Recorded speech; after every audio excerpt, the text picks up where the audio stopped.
कक्षा 8 से 5 चांद, जो कि कविता है जिसका नाम है दीवानों की हस्ती। इस कविता के कवि हैं भगवती चरण वर्मा जी, जिनका जन्म हुआ 30 अगस्त 1903 को और मृत्यु हुई 5 अक्टूबर 1981 को। भगवती चरण वर्मा भी साहित्य जगत में जाने माने लेखक अथवा कवि रहे हैं। आइए 5 प्रवेश जान लें। इस कविता में कवि ने अपने प्रेम में हृदय अर्थात प्रेम से भरे हृदय को दर्शाया है, क्योंकि कवि का स्वभाव बहुत ही प्रेमपूर्ण है।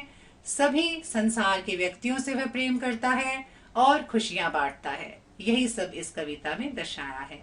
वो अपने जीवन को अपने ढंग से जीते हैं, मस्तमौला हैं, चारों ओर प्रेम बांटने का संदेश देते हैं। ये एक सीख देते हैं इस कविता के द्वारा कि हमें सबके साथ प्रेमपूर्ण व्यवहार करना चाहिए। वे खुशियों का संचार करते हैं, जहां भी जाते हैं खुशियां बिखेरते हैं और जीवन में असफल हो जाने पर, हार जाने पर भी किसी को दोष नहीं देते। ऐसा भी वे इस कविता में संदेश देते हैं, जैसा कि हमें अपनी सफलता और असफलता का श्रेय स्वयं को ही देना चाहिए, क्योंकि अगर हम असफल होते हैं तो उसमें भी कहीं ना कहीं दोष हमारा ही होता है, किसी और का नहीं। और सफल होते हैं तो भी श्रेय हमारा ही होता है, क्योंकि मेहनत हमने की होती है। और स्वयं भी असफल होने पर किसी अन्य को दोषी नहीं मानते हैं। वे जब अपने जीवन में कभी हार जाते हैं, असफल हो जाते हैं, इस सब का दोष किसी और को नहीं देते। ये इंसानियत की एक बहुत बड़ी बात है जो कि कवि में देखी जाती है। आइए इनके सुंदर कविता का पाठ करते हैं और उसका अर्थ समझते हैं, जिसका नाम है दीवानों की हस्ती। हम दीवानों की क्या हस्ती। दीवानों अर्थात अपनी मस्ती में रहने वाले लोग। हस्ती का अर्थ है अस्तित्व।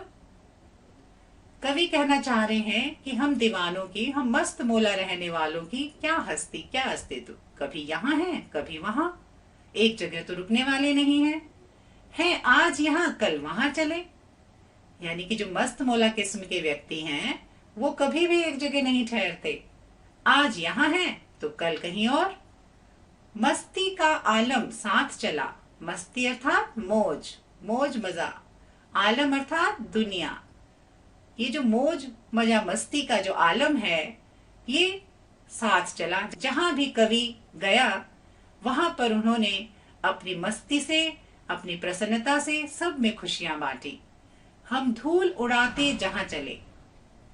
हम धूल उड़ाते जहां चले। कवि कहते हैं कि हम अपने मस्त मौला आदत के अनुसार जहां भी गए हम प्रसन्नता से धूल उड़ाते चले, मौज मजा करते चले। हम दीवानों की हस्ती कुछ ऐसी ही होती है।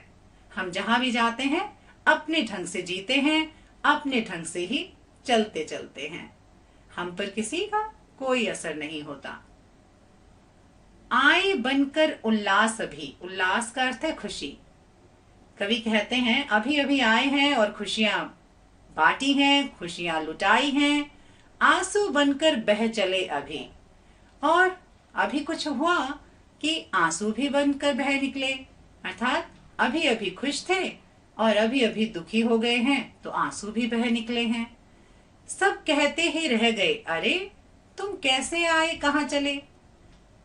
क्योंकि कवि मस्त मौला किस्म के हैं, अपनी मन मर्जी के मालिक हैं। कभी कहीं जाते हैं और कभी कहीं के लिए चल पड़ते हैं। तो जहां पर भी पहुंचते हैं खुशियां लुटाते हैं और वहां से आगे चल निकलते हैं। तो लोग कहते हैं कि अरे तुम कब आए कब चले गए, पता ही नहीं चला। आइए इस अंश का प्रसंग जाने। प्रस्तुत पंक्तियां हमारी हिंदी की पाठ्य पुस्तक वसंत भाग 3 में संकलित कविता दीवानों की हस्ती से ली गई हैं। इसके कवि भगवती चरण वर्मा जी हैं और वे इस कविता में कवि ने मस्त मौला और फक्कड़ स्वभाव का वर्णन किया है कि जो ये दीवाने लोग होते हैं, मस्त मौला लोग होते हैं, उनका स्वभाव कैसा होता है। आइए व्याख्या में पुनः जानते हैं। इसमें कवि कहते हैं कि उनका स्वभाव मस्त मौला है, अपनी मनमर्जी के मालिक हैं। वह एक स्थान पर कभी भी टिक कर नहीं रहते, एक जगह से दूसरी जगह आते जाते रहते हैं। परंतु जब वे जहां जाते हैं चारों तरफ खुशियां ही खुशियां फैल जाती हैं, क्योंकि वे बहुत ही प्रेम पूर्ण व्यवहार करते हैं, पूरी दुनिया को अपना समझते हैं, अपनापन बांटते हैं, सबके साथ खुशियां बांटते हैं।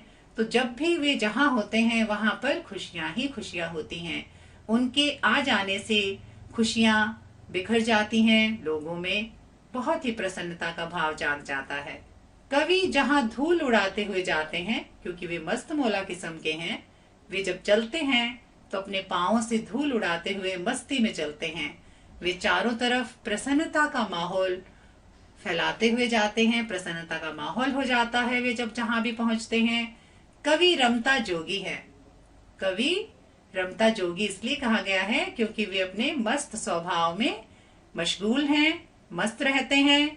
जैसे एक जोगी होता है, वो ईश्वर की लगन में एक जगह से दूसरी जगह घूमता रहता है। वह मन में उत्पन्न भावों की भांति कभी खुशी का संदेश तो कभी आंखों में बहते आंसू की तरह सब जगह फैल जाता है। कभी मन उनका प्रसन्नता से भर जाता है तो सब जगह खुशी भर जाती है, खुशी बंट जाती है। लेकिन कभी कभी उन्हें दुख का एहसास भी होता है तो आंसू भी बह निकलते हैं, और इस तरह से उनके अंदर का दुख भी लोगों में फैल जाता है। कवि कहते हैं कि वे इतनी जल्दी आते जाते रहते हैं, एक जगह से दूसरी जगह आते जाते रहते हैं कि लोगों को पता ही नहीं चलता कि वे कब आए थे और कब चले गए। वे मस्त मौला किस्म के व्यक्ति हैं, एक जगह कभी ठहरते नहीं हैं। उनका स्वभाव बहुत ही मस्त मौला है, फक्कड़ किस्म के हैं, जैसे साधु संत जगह जगह भटकते रहते हैं। इस तरह से कवि का स्वभाव है। वे अभी यहाँ हैं और अगले पल न जाने कहाँ होंगे, लेकिन वो सबसे प्रेम करते हैं, लोगों में खुशियां बांटते हैं और एक जगह से दूसरी जगह प्रसन्नता ही प्रसन्नता का भाव फैलाते हैं।